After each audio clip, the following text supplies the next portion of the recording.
Welcome to another episode of the Live Ready podcast. My name is Patrick Charon. I am your host. This show is dedicated to sharing the knowledge and the stories you need to feel ready for the different challenges in life. This episode is dedicated to chronic pain and chronic illness, and my guest today is Morgan Rees.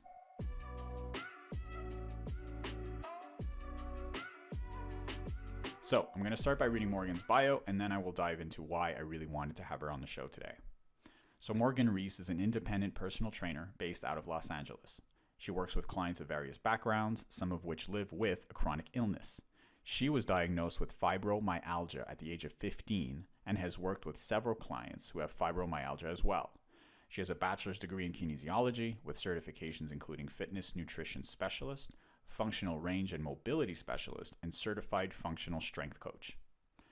So I think it goes without saying, if I'm going to have an episode on chronic pain and chronic illness, Morgan is pretty much the perfect guest. Not only is she a personal trainer who's dedicated her life to helping others dealing with chronic pain and chronic health issues, she's someone who's lived with a chronic illness for almost half of her life.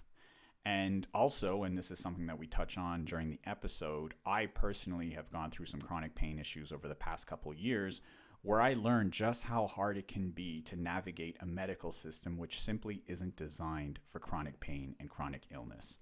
And so I'm really excited to be sharing this episode with you. So if you or someone you know is dealing with chronic pain or chronic health issues, I cannot recommend this conversation enough. So without further ado, here is my conversation with Morgan Rees. Okay, so Morgan, thank you so much for joining me today. I can't wait to have this conversation with you. And as a bit of a tradition on the podcast, what I like to do is I like to invite the guest to just take one long, deep breath with me.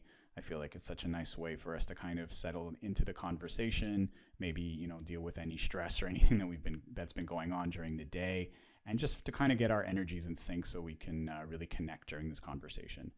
So I'm going to take a long, deep breath in. Hold that breath for 3, 2, 1, and then exhale nice and slow. Perfect. So I wanted to have you on because we spoke a couple of years ago when we met in Los Angeles, and you were telling me about this condition that you've been living with for, I guess, probably half your life at this point, which is fibromyalgia. And I thought that was really interesting because, well, I didn't know much about it. I've done a little bit of research on it since, learned a little bit more about it. But what I found really interesting is the choices that you've made in your life to get into fitness, to be a fitness instructor, a trainer, despite the fact that you're living with a condition that is ultimately chronic pain, right? It's a condition that probably makes that line of work more difficult. And I thought it was pretty impressive that you would make that choice. I don't know that other people in your situation would make that choice. Before I let you speak, what I would like to do, however, is read. In the little bit of research I did on fibromyalgia, I ended up landing on the CDC page dedicated to it. And I just want to read the list of symptoms that is given by the CDC. So the most common symptoms of fibromyalgia are pain and stiffness all over the body, fatigue and tiredness, depression and anxiety, sleep problems, problems with thinking, memory, and concentration, headaches, including migraines. So if I have any of these symptoms and I'm reading this, it's confusing because I think most people on this planet at some point have experienced one of those things that I just read. So I'm going to let you take over from here. I'd really like you to kind of start at the beginning when you started to realize that something was going on and what that experience was like as you started to uncover, I guess, the diagnosis of fibromyalgia. So please go ahead. Okay, yeah, so I'm now 30 years old. And it was when I was 15 years old, so my freshman year of high school, that I was officially diagnosed with fibromyalgia. It was also that same year that I started to experience extra aching and pains in my body, but it did start in my back. The nervous system does run up and down the spine, so that wasn't really a surprising start for all of this. It was different than it's different when you have chronic pain versus knowing an injury that you've done or slept weird or overworked your body somehow. This was a number of months where I was dealing with achiness in my back and it spread to my joints. And then I had nerve sensitivity with tighter clothes, and there may have been brain fogginess and other things going on at the time, but I was also 15 and there was a lot of emotions and hormones and all kinds of things going on. So the primary part was the pain. It was at that point that I started taking a mild medication just for the pain.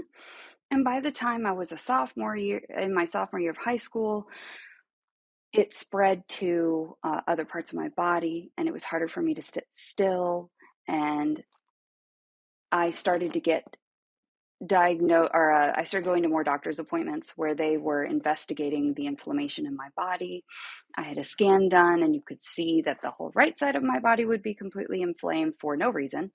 And it would get worse in the cold. I was living in the Midwest, so winter was not fun. Heat did make me feel better. And at that time, I was struggling with wearing really anything that would press on my rib cage and around my waist.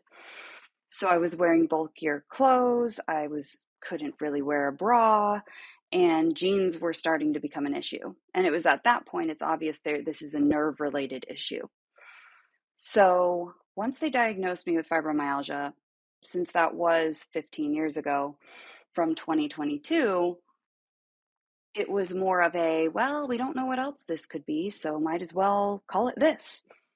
These days, it's much more specific. They have more testing that they can do and more medications you can try, more procedures, more basically other ways that they could say we know it's not all of these things, so it very well could be this. I was tested for lupus, rheumatoid arthritis. Those are some of the basics that they check. So by the time I graduated high school, I was on pain medication. I was also then having serious anxiety problems, anxiety attacks. I never really dealt with the depression aspect of it. It was mostly just anxiety.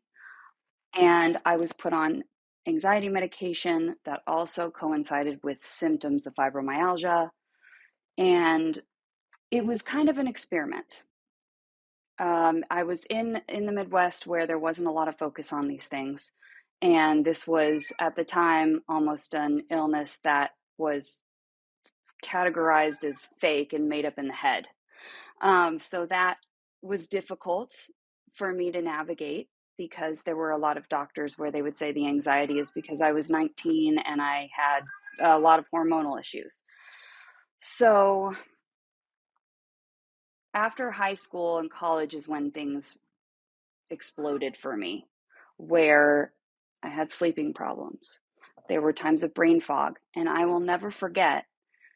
There were even mornings when I would go to class and say I had a 7:38 a.m. class, and this happened twice where I drove downtown 30 minutes or so and I fell asleep in the car once I parked and I missed the entire class. And I barely remember the drive.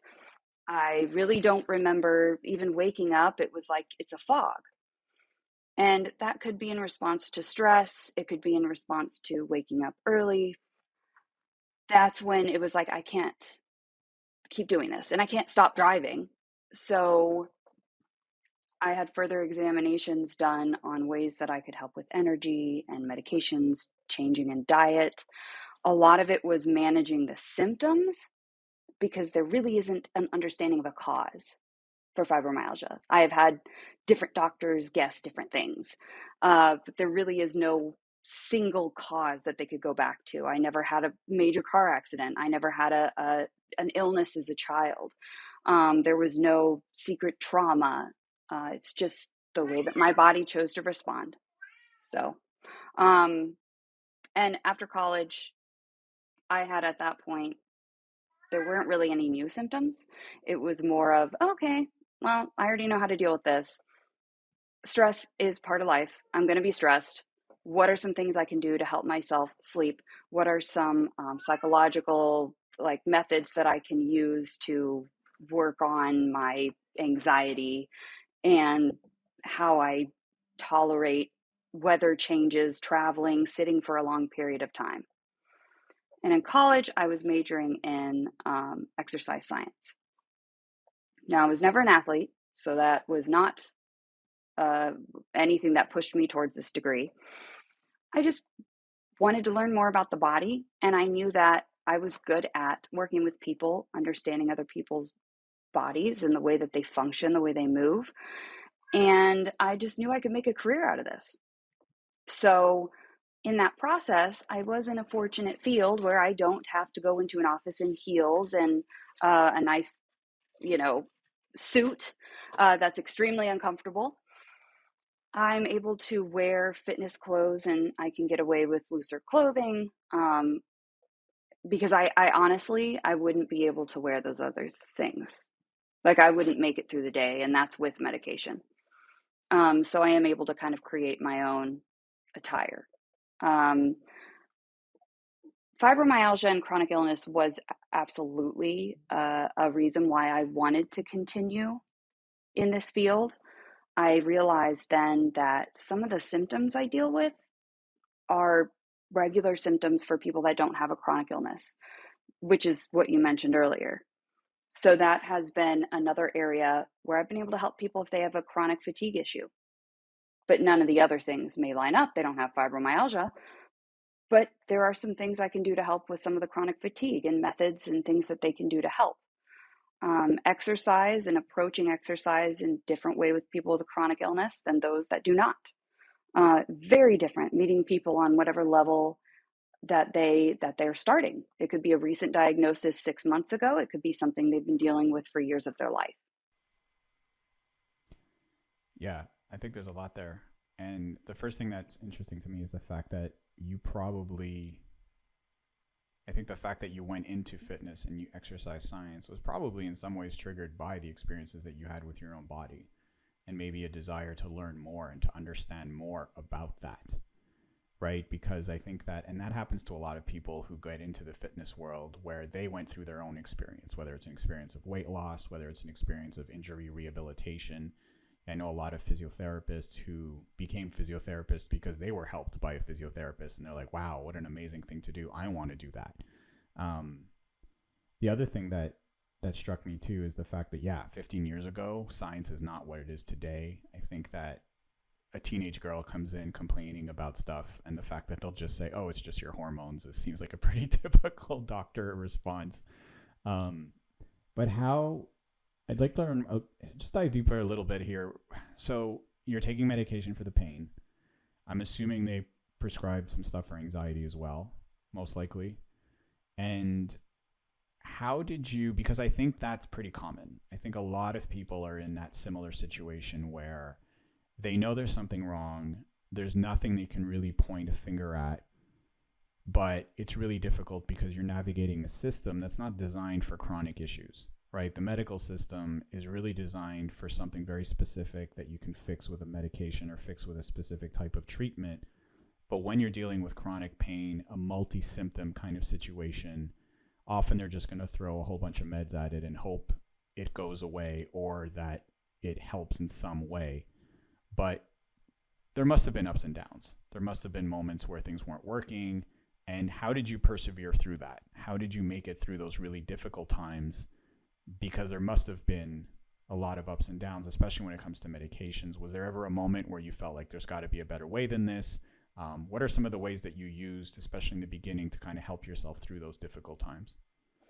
Well, I think a big part of it is that I was a young adult, I was in 18, 19, 20 when we really started to get more into the medication part because everything was getting worse at that time. In my opinion, it also was like, yeah, it was hormonal changes and everything that can make whatever chronic issues you have worse. Um, so at that time, I was already all over the place emotionally, mentally. My anxiety was over things that were what a 19-year-old might get upset over. Um, so I would say I didn't have the mature mindset of this is going to be a process. There are going to be ups and downs. Some of this medication is going to work, some of it's not going to work. There's going to be symptoms that are frustrating. It's not going to, you may not even see the symptoms until a month in and realize, oh, this is not going to work for me. I just kind of went with it because at the same time, I was having anxiety attacks. And so, whether or not that was related to fibromyalgia, I was ready to, and in a desperate place, to help with the anxiety. So, it took a couple different medications. I remember the first antidepressant I was given within a week, it was obvious, like, oh, this is kind of making me sad, and I'm not a sad person. So I knew that with that is just not the right one for me. Went back to my doctor. Hey, this is probably not a good idea. Okay, cool. Let's try this one and try the next one. That could take 2 or 3 months to see a difference. It can get to the point where you're like, oh, the past week I've been okay. And this medication may work. And you stick with it. And your body could like it, or it could potentially reject it and it not normalize. So I would say I went through 4 or 5 different SSRIs to manage the anxiety. But of course, medication is great, but there has to be the mental aspect of it. So I also had to work with a therapist to manage some of this anxiety because medication is just simply not going to fix everything. There's too much going on in our head with chemical imbalances and things going on. So that was another aspect. I had a great support group. My mom and my dad, they were right there with me to guide me and understand that I was not in the most stable place mentally, emotionally at that time. My friends were very supportive, and a lot of them were going through some of the same things with anxiety and not feeling stable. So, yeah. Hi, honey. We're not doing this now. Okay. So, um, there were definitely moments where I never felt like nothing could help because I always knew that there has to be something out there. Of course, there is. There's too many options. It's just how much do I have to do this until I finally find the right one? And then I could find the right one, and 4 months later, it doesn't work anymore. I never felt like I was going to give up, but it was just like, I don't like this process. Finally, I landed on Zoloft. It doesn't reduce my uh, fibromyalgia pain, but it does stabilize my anxiety. And I was recently diagnosed with ADHD, which can also go along with some chronic illnesses like fibromyalgia. So my anxiety was linked to the ADHD and everything needing to be a certain way, feeling out of control, and all of these other aspects. So I would say overall with medication, uh, if you are older and have that mature mindset of life experience and saying, okay, this could happen immediately, this could take longer, but I'm going to do it. I'm going to go for it. Then I think that that's probably one of the healthiest approaches you can have. Also, partnering that with therapy. There needs to be more than just a pill. So, and putting in that dedication with yourself and having a great support system. Yeah, I think that all makes sense. Um, I think what a lot of people have a harder time with is advocating for themselves. I spoke to another friend of mine who was diagnosed with a mental illness, but it took many, many, many years for her to get that diagnosis. And it took, and it was, and she got, she went to a pretty dark place before they finally figured out something that worked. But the one thing she told me was that she never gave up on herself, even though people had kind of, well, the system had given up on her. She refused to give up on herself, and she continued seeking out different people, different opinions, tried different medications until she finally found someone who kind of helped her figure it out and was able to help her find the right balance of medication and therapy, and now she's in a really good place. And again, she had a really great support system. She mentioned that her parents were very supportive, and But I think for a lot of people, it's that you put so much reliance on the system that if the system says we can't help you, then there's a lot of people who just kind of give up because they don't feel like they have what it takes to figure it out on their own. And I'm and obviously I think we all have different capacities for understanding the body, researching. As someone who's studying exercise science, that was obviously something that you were almost able to do for yourself, to advocate for yourself. But even then, I think that especially now with the internet, like 15 years ago, there was not as much information about these things as there is now. And there's a lot of different modalities. There's a lot of different therapies. There's a lot of different options. If medication scares you, there are other options. And it's not every single therapist who's going to necessarily use the same methods. And I think it's tough and it's struggling. It's a struggle for a lot of people. But I think that if you're willing to put in the work, you can figure it out. Right? Yeah, I and mean, there's a almost whole everything chronic at some illness community out there. We have Facebook groups that you can join if you've been diagnosed with fibromyalgia, talk with other people about symptoms. I have a client who has referred me to her rheumatologist. So, because I've seen all of the things that this individual has done for her.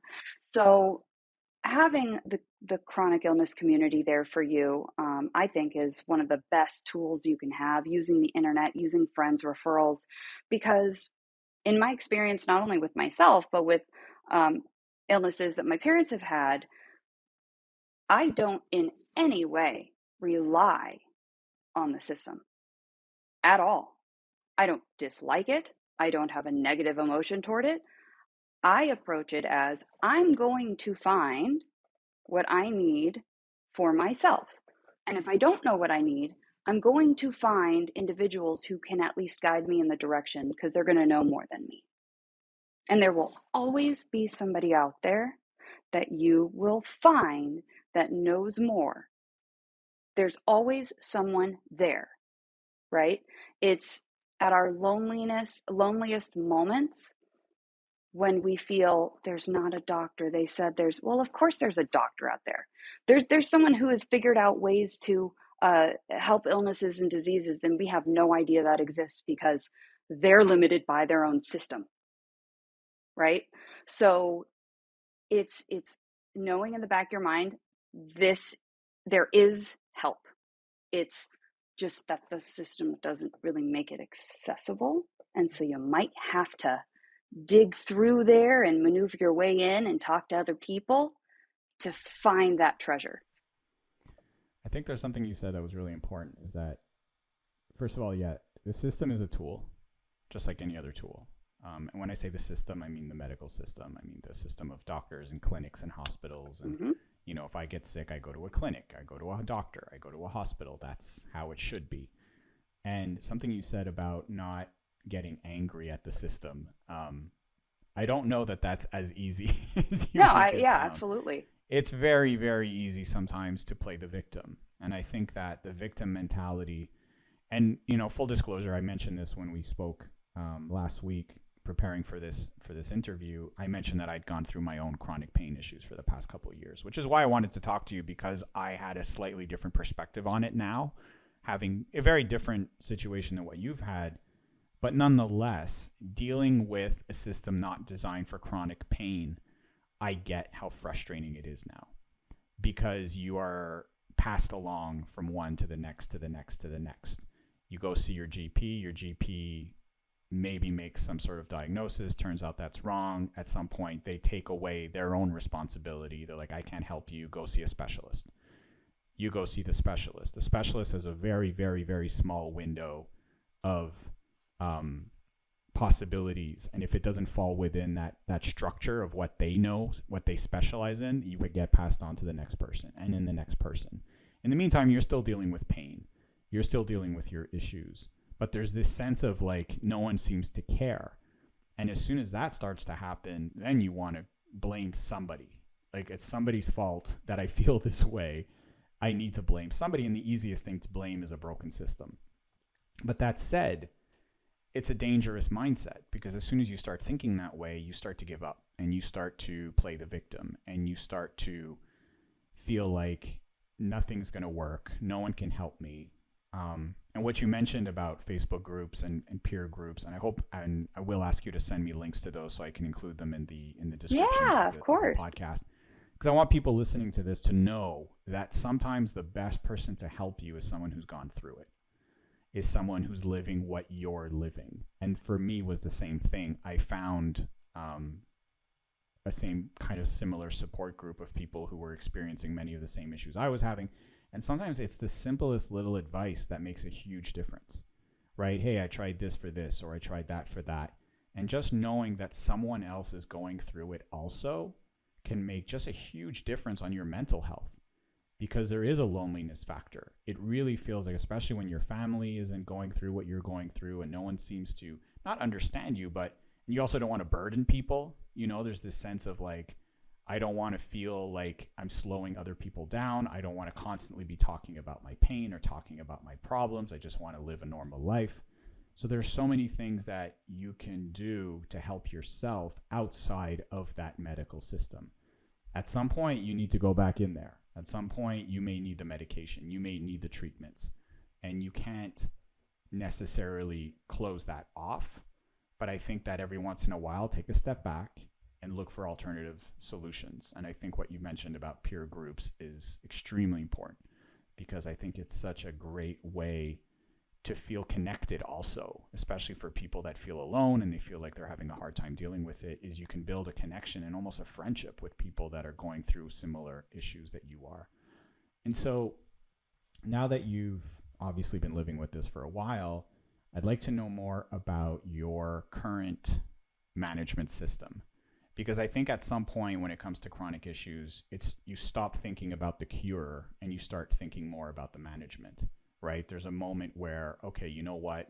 And I think a lot of people, we have to realize like pain is just a part of the human experience.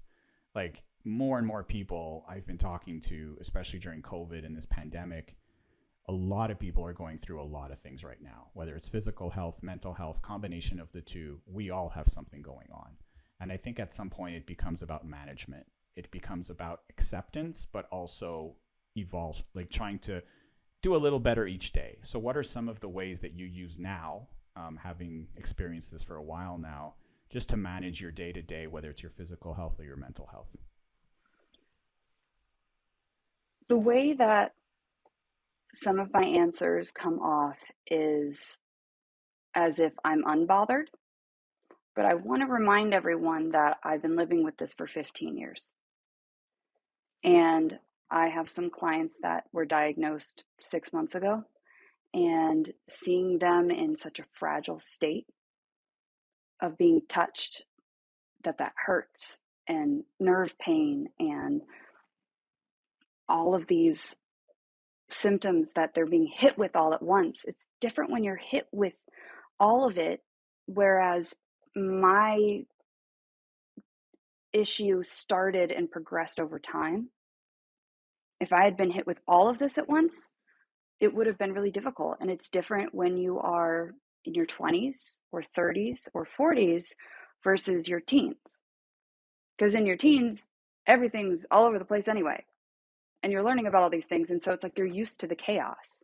As we get older, we're not so used to the chaos because we're like, okay, I've grown out of this. So at this point, I do experience new symptoms. That's for sure. I still can't smell after having COVID a year and a half ago. That's not related to fibromyalgia, but it's like, hey, you're always going to get thrown some new stuff. And I develop hives sometimes when I eat certain food, but I couldn't really tell you what's in it that's causing that. But I just deal with it. And it's nothing that keeps me from breathing, and it's not getting worse, but there are certain foods I might react with that way. Sometimes the left side or the right side of my face turns bright red, and it gets really hot.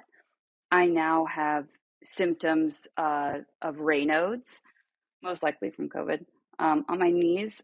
Yesterday, my whole left leg went cold.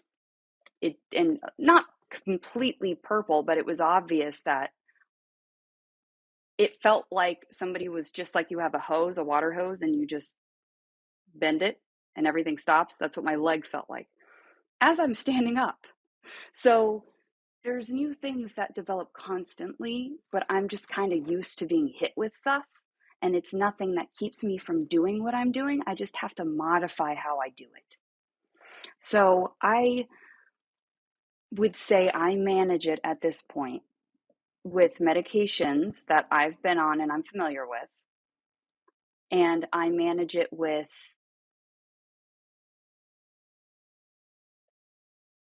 giving myself the ability to rest in increments that I know is okay for me. If I sleep too long in the middle of the day, I actually become really sad. So that's a new one. I never used to be sad. Um, if I'm able to get that nap in during a period of time that's an hour or 45 minutes, I don't wake up sad and I don't get too deep into my sleep so that I'm tired the rest of the day. I know that when my fibro fatigue comes on, that sometimes it lasts 2 weeks now and it used to last a day. But I manage it in ways that I know is okay for me, and I'm still learning how to deal with those things. But I would say I manage it and I take everything day by day. Do you think that, I'm trying to put this the right way, do you think that you've kind of built a lifestyle for yourself that makes dealing with these things easier? And I say that in the sense that sometimes and I think the fact that you've lived with this for half your life makes sense that you would obviously do that in some way, even subconsciously, right? Because you were like you said, like if you had to work in an office wearing a suit all day, like it would be torture. So obviously you didn't gravitate for other reasons as well. I Yeah, think but not just yes. fibromyalgia. I feel the same way, and I don't have fibromyalgia. But nonetheless, I think because you've lived with this for half your life, because it started as a teenager, you made choices. It influenced the choices you made in your life. Clearly, I think it only makes sense to think that way. But I think for a lot of people who maybe it's a more recent thing, or I think you've mentioned COVID, and I think a lot of people are recognizing. I just spoke to a friend of mine whose husband is dealing with potential brain fog and memory loss issues, potentially due to long haul COVID symptoms, which is insane. I mean, this is a young, healthy man who should not be going through these things, but here we are. Um, and I think that for a lot of people with chronic pain and chronic issues, there's a sense of loss because you want things to go back to the way they were. And I think at some point you need to start thinking, okay, if I can't go back to the way things were, what new reality can I create for myself that allows me to be happy, that allows me to be fulfilled? And in some cases, and I've spoken to people who prefer the life they have now to the life they had before the onset of whatever it is that caused them to have to make those changes. People who had these very, very high stress jobs, right? And then suddenly have a panic attack or have some sort of major depression, who then completely shift their lives around to deal with that and realize, oh my God, I'm so much happier than I used to be. Sometimes we need these bad things to happen for good things to come out of it. Would you agree with that? Yeah, for me, I'm glad. I don't want to say glad. Let's not take it too far. I'm okay with having this because I actually have been able to help a lot of people. And the way that I uh, have learned now how to work with the nervous system and exercise and some of these symptoms, I've not actually read or heard anyone in the medical field really talk about. Um, the way when they talk about some of these theraguns, for example, that people use, or vibrating techniques or a TENS unit, they don't talk about what that's actually doing for your nervous system and how it connects because it's not doing anything to the muscle at all. Um, so I would say I'm not the only one that has learned the things I've learned and connected what I've connected. But if you look at the medical system, it's interesting how it's so divided, just as a physical therapist is from a personal trainer. It's like, why are those so different? Not what they're doing per se, but the lifestyle. there are many doctors who know a lot about an illness and a disease, but like they don't understand the nervous system in that way and they don't exercise. And so if they did, and you could connect those things together, you can learn even more about this. And there are so many techniques that I've been able to discover because I am very intuitive and I do connect well with other people's bodies, that I have things that they can do to help scrubbing their skin to desensitize the nerves, to build up resistance over time with their nervous system and make the nervous system strong in terms of external load and responses, so that it doesn't have, this does not have to hurt, right? And you can handle pressure, you can handle certain things. The nervous system will adjust. It's not stuck where it is. You know what it feels like to feel one thing one time, ow, that really hurt. Person does it again, it doesn't hurt so bad the second time. Well, because you're ready for it, you know what's up. So I'm also kind of helping people build a stronger skin in a way to be able to handle a lot of this stuff, because people say, how do you do that? That's got to hurt, And I'm like, well, but I've done it enough times that like it doesn't now. And it feels good. Pressure feels good. Massages feel good. I still have pain. I'm in pain right now. My body doesn't like sitting in this chair. It doesn't like sitting up like this. I'm making a lot of back adjustments constantly. But afterwards, then I know how to take care of myself. I know to lay down on a heating pad. I make time for those things, you know? So I would say it's, if you have a diagnosis like this, it is what it is at that point. Like, you've been diagnosed, there's something. It doesn't mean that that's what it is, it just means that there is something, and there are certain things you will now have to live with. And at that point, you can use it as a self-discovery. And that's what these forums are for. We discover these techniques and these things about our bodies, and we tell other people, and they say, wow, I never thought about that. I've tried this, and I start learning things from them. It's like, the more people that have this and the more we talk about it, we can actually be the doctors of discovering different modalities that work for us. And then the more of us that can become doctors or work in the medical field or work in the fitness field, the more we can help, and we can all put our minds together. So there's always a bright side to something like this, because it is a new journey of self-discovery. Yeah, and I think you need to be willing I think journey is such a great word. It's such a beautiful word because of the fact that we live, especially now, we live in a system or a society where people want that easy fix. And that, I remember for me in the beginning of dealing with this issue that I've been dealing with, I was waiting for that easy fix. Like, I need this blood test to come back positive so that I can get the medication that fixes whatever this is.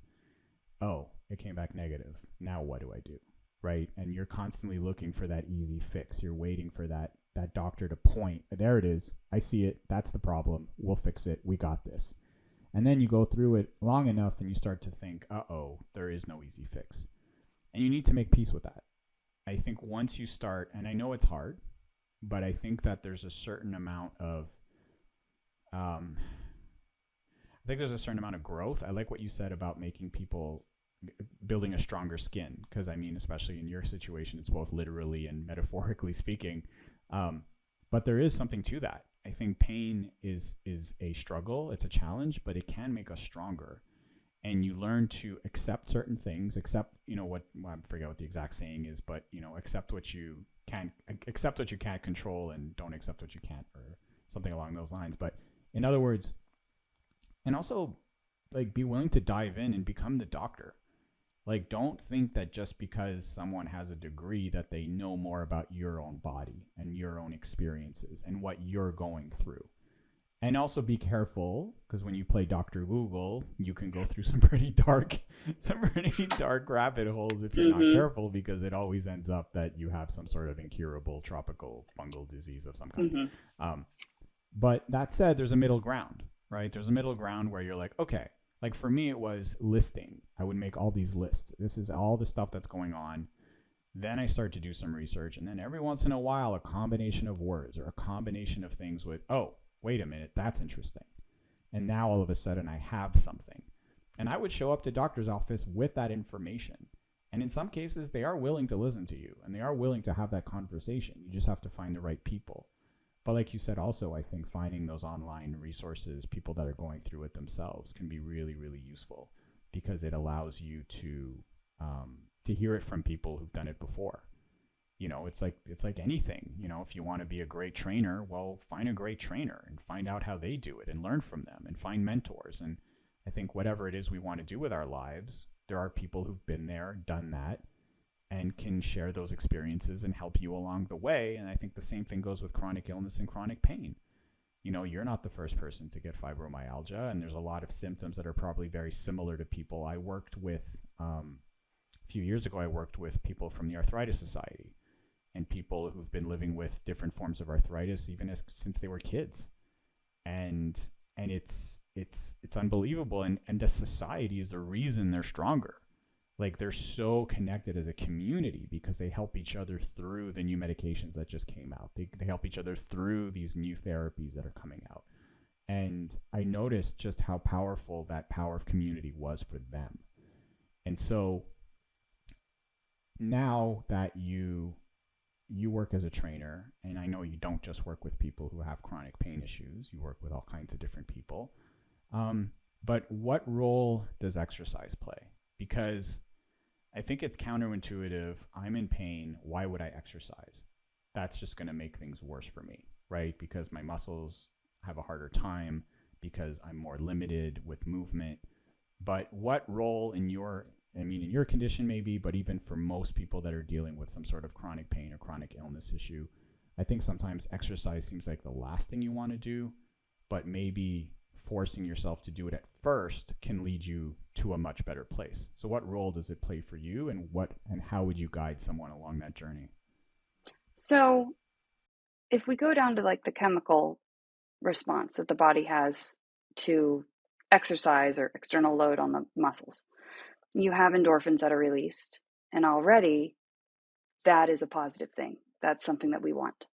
Um, Putting stress, which is scientifically what it's called, putting stress on the body in that way, you get to pick the intensity. It doesn't mean you have to go into a HIIT workout and jump all over the place.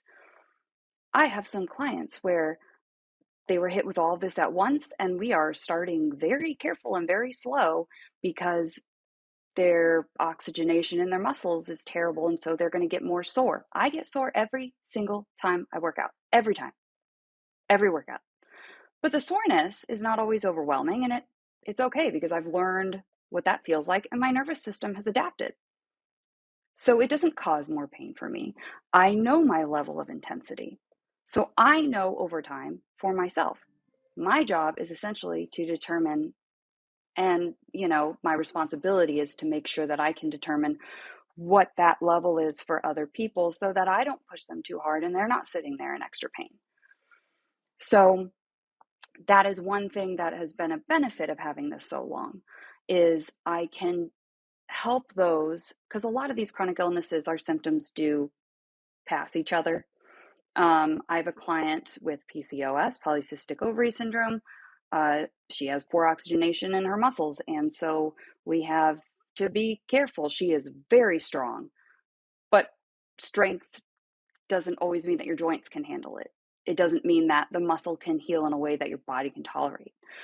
So helping people slowly get into that, I'll tell you right now, I have not had one client or person I know with a chronic illness say that exercise has become a bad thing for them.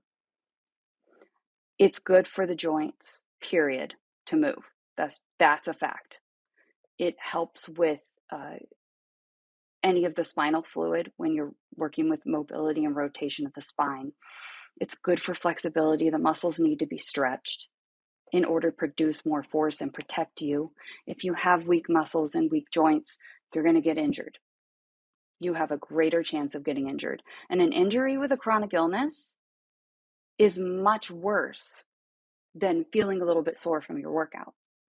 I will say though, when you first go into it, it's not exactly the best, the most fun thing for every person. Some people are like, oh, I get a high off of it. I'm like, oh, this feels so good to lift this weight. but I'm not out there jumping and kicking and flying around with stuff because that is actually too much for my body. So it's not the most fun, but if you are going to find a trainer, you're going to work with somebody on exercise and you don't have any experience with that, you really do need to find a trainer that is familiar with chronic illnesses and they know how to work with you. Because finding a trainer that doesn't understand fatigue, doesn't understand oxygenation issues in the body, um, that can be complicated because they might think this isn't that big of a deal. You should be able to do this. As I explained to a client the other day, one day your high intensity could mean this weight and this many reps. You could come to me 2 days later. You're like, oh man, I'm tired. Like, I'm here though. We got this. And I'm like, cool. The other day, what high intensity was for you then is going to be less weight and less reps today. Your heart's going to probably beat just as fast as it did 2 days ago, but it's just not with the same load. So with exercise, it's not always this perfect uphill climb. Some days I go into a workout and my high intensity version or even moderate looks like I'm not really doing anything. But I don't really care because I know what my body needs for me. Yeah, there's so much good stuff there. I think that it's probably different for men and women. I think Absolutely, it that's not true, is. but depends. Um, I think like for me, regardless of chronic pain or chronic illness, it was age, right? I think that there are workouts that I could do. I'm in my 40s now, and there were workouts I could do in my 30s that I can still pull it off, but it's like a hangover. The next day or the next 3-4 days are brutal. Like Yeah. I'm exhausted. And there was a point where I was like, why am I doing this? And it really was because I enjoyed the workout, not because of the benefits of the workout. I realized like I don't need to do this to get the benefits I'm looking for. I used to train, I used to be a fight, I was a fighter, I was a fight trainer, I trained professional fighters for years. I trained with those guys, I fought with those guys. I needed my body to be a machine basically to get through that. I don't do that anymore. In fact, a lot of my chronic pain issues are because of that lifestyle that I led for a few too many years. But what I realized was a lot of it was just ego. It was like, oh, but I'm not lifting a lot of weight. Now I don't feel this. But what I realized is now I do a lot of resistance band workouts. I've stopped using weights because it was too much. Like my body just didn't recover the way it used to. I do a lot more yoga than I ever did. I stopped doing hardcore runs and now I do uphill walks. I go on hikes instead of, doing parkour. And the thing is as soon as I kind of let my ego stop dictating what I was choosing to do and started to just tune into my body and see, okay, how does this actually feel? It made a huge difference. All of a sudden, I'm loving these workouts. They're slower. I focus more. It's more about mental focus than it is about physical intensity. I connect to my breathing a lot more. But the most important thing is the next day I feel really good and I'm not sore and I'm not like falling asleep at 4 o'clock in the afternoon because I tried too hard in the gym the day before. So I think what you said makes a lot of sense, but I think at some point you need to kind of realize match your expectations with your reality and always push to go a little bit further and, but set goals that are realistic for yourself or else you're just basically asking for constant disappointment. Does that make sense? Hmm. So Absolutely. to start wrapping this up, I think there's so much good information here. What what do you what does the future look like for you in terms of the people that you work with, for yourself? Are there any goals, anything that you're kind of trying to figure out still? I mean, I know it's been half your life that you've been dealing with this, but there's always new things happening. There's always new, like for me, it's the connection of mind and body. I feel that we're just now starting to understand how powerful that is and what role, understanding, for example, for me, I didn't realize how much of a physical toll anxiety was taking on my body. And I think that there's so much new science coming out and we're learning more about the nervous system, which is still so misunderstood, especially when we're talking about pain and injury and illness. So is there anything coming up for you that you're excited about that you'd like to share just as we finish this conversation? Well, aside from my own career goals, I've definitely found that I want to. So I'm in school right now for a physical therapy degree.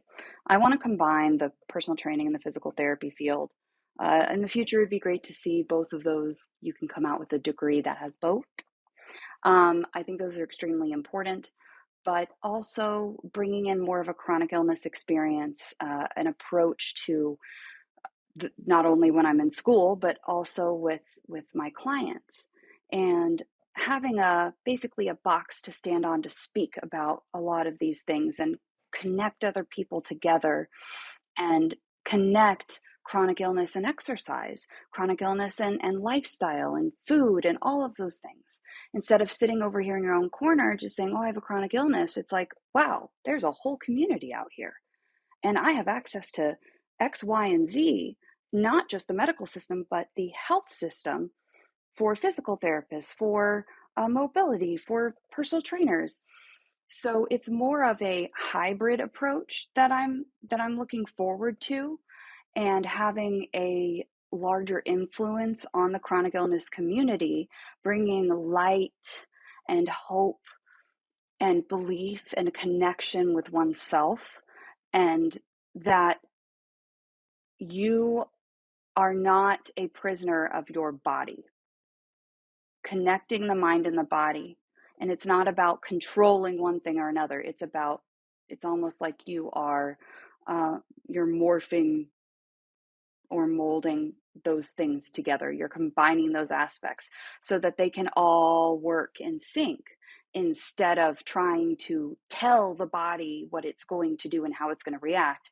It's two things working together. And when you can do that in sync, things flow a lot better. Wow, I think that was really beautifully said. And I love what you're talking about bringing these practices together, right? Being a trainer, but also a physical therapist, or and I have friends who they don't they're not physical therapists and trainers. However, what they did is they built a center that brought those things together. And Yes. I think we're seeing more and more of those kinds of places instead of having like that physical therapy place where you're just a whole bunch of beds and people in pain lying on beds getting treatments. You're Mm-hmm. seeing physical therapists integrated into performance centers, right? You'll go for physical Yes. therapy treatment, but yet they're all working on the turf and they're exercising together. And Yep. I think we're seeing more of that fusion starting to happen in the health Mm-hmm. and wellness space, which I think is amazing. I love that you're taking that direction. And then I think with all the experience that you have with your chronic illness, you'll be able to bring a very unique approach to all of that and be able to hopefully help a lot of people. So, Thank Morgan, you. thank you so much for taking the time. I will make sure that all the information that you want to share is included in the description of this episode.